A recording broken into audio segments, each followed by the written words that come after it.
বিসমিল্লাহির রহমানির রহিম। কওলুহু আল ইলমু হুসসুরাতু উস্তাদ দামাত বারকাতুহুল আলিয়া, এই জায়গাটার ভিতরে আর কি একটা এলেমের বড় একটা চার্ট বলছেন আর কি। এখানে মদনে সবক হয় নাই, মানে এখান থেকেই কথাটা বাইর করছেন। সে কথাটা হলো যে আলেমের নিকটে যে শাই বা যে জিনিসটা হাসিল হয় সেটাকে এলেম বলা হয়। এই এলেমটা দুই প্রকার হয়, বীজজাত হবে বা বিল ওয়াসিত হবে। যদি বীজজাত হয় তাহলে তাকে হুজুরি বলা হয়, আর বিল ওয়াসিত হলে তাকে হুসুলি বলা হয়। হুসুলি হারেকটাই দুই প্রকার, হুসুলিয়ে হাদেস, হুসুলিয়ে কদিম, হুজুরিয়ে হাদেস, হুজুরিয়ে কদিম। এখন হুজুরিয়ে কদিম কাকে বলা হয়? অর্থাৎ আল্লাহ তাআলার ইলম সমস্ত দুনিয়ার মাখলুক সম্পর্কে বা দুনিয়ার সমস্ত সম্পর্কে আল্লাহর ইলমকে হুজুরিয়ে হাদিস বলা হয়। আর হুজুরিয়ে কদিম বলা হয় ইনসানের ইলম নিজের সত্তার ব্যাপারে, এটা কি হুজুরিয়ে হাদিস। এখন থাকলো কি হুসুল আবার দুই প্রকার, হাদিস কদিম। তো হুসুলিয়ে কদিম অর্থাৎ উকুলে আশরার যে ইলম, এই উকুলে আশরার ইলমকে হুসুলিয়ে কদিম বলা হয়। আর হুসুল হাদিস বলা হয় ইনসানের ইলম আসমান জমিন সম্পর্কে, অর্থাৎ আসমান জমিন সম্পর্কে ইনসানের যে ইলম তাকে কি বলা হয়? হুসুলিয়ে হাদিস। এখন কথা হলো, আমাদের মূল আলোচনা হলো হুসুলি হাদিস নেই। হুসুলি হাদিস আবার কয় প্রকার? দুই প্রকার, তাসাউর তাসদিক। এই তাসাউর তাসদিক আরেকটাই দুই প্রকার, জরুরি বদহি, নজরি কাসবি। অর্থাৎ তাসাউরে জরুরি বদহি, তাসাউরে নজরি কাসবি, তাসদিকে জরুরি বদহি, তাসদিকে নজরি কাসবি। এখানে চার আর কি শেষ হলো।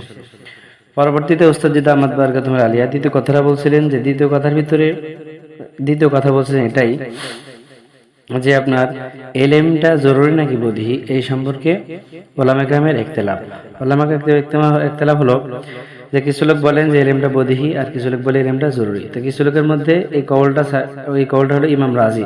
অর্থাৎ ইমাম রাজি রহমতুল্লাহ আলাইহি বলেন এলেমটা বদহি, কারণ এলেম দ্বারা গয়রে এলেম জানা যায়, সেই কারণে এলেমটা বদহি। কিন্তু যদি এলেমটা যদি বদহি না হয় জরুরি হইতো, তাহলে এই এলেমটা জানতে আরেকটা এলেম লাগতো, এই এলেমটা জানতে আরেকটা এলেম লাগতো, এভাবে তাসালসুল দাওয়ার লাজিম আসতো।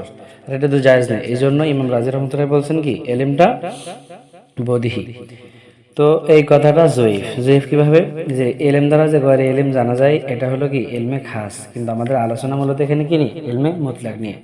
সুতরাং উনি যে কথাটা বললেন সে কথাটা কি জয়ীফ। পরে এলেমটা নজরি, এর ভিতরে দুই মাযহাব, জমহুর মানাতিক এক নম্বর হচ্ছে কি জমহুর মানাতিক, দুই নম্বর হলো আবু হামিদ গাজ্জালি।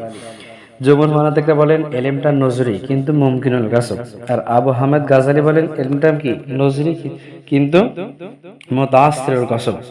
তো জমহুর মানাতিক বলেন যে মুমকিনুল নজরি হয়ে মুমকিনুল কাসব। তারা তার ইল্লত বর্ণনা করেন বা দলিল দেন এটাই যে এলেমটা এটা হচ্ছে মাকুলাই কাইফ, আর মাকুলাই কাইফের তারিফ করা হয় কি দ্বারা? যে জিন্স এবং ফসল দ্বারা। আর জিন্স এবং ফসল দ্বারা যেই জিনিসের তারিফ করা হয় তাকে হদ বলা হয়। আর আমরা জানি যে হদ এটা কিসের খাসা? হদ এটা নজরিয়াতের খাসা। সুতরাং এলেমটা কি নজরি। আর দ্বিতীয় নম্বরে যে আবু হামিদ গাজ্জালি তিনারা যে বলেন এলেমটা নজরি কিন্তু মুতাআসসিরুল কাসব। তারা দলিল দেন এভাবে যে তো আবু হামিদ গাজ্জালি রহমতুল্লাহ দলিল হলো যে এলেমটা যে নজরি হয়ে মুতাআসসিল কসবের দলিল দিতেছেন যে কোনো শায়ের তারিফটা জামে মানে হইতে গেলে জিন্স এবং ফসল দ্বারা সে তারিফ করা লাগে।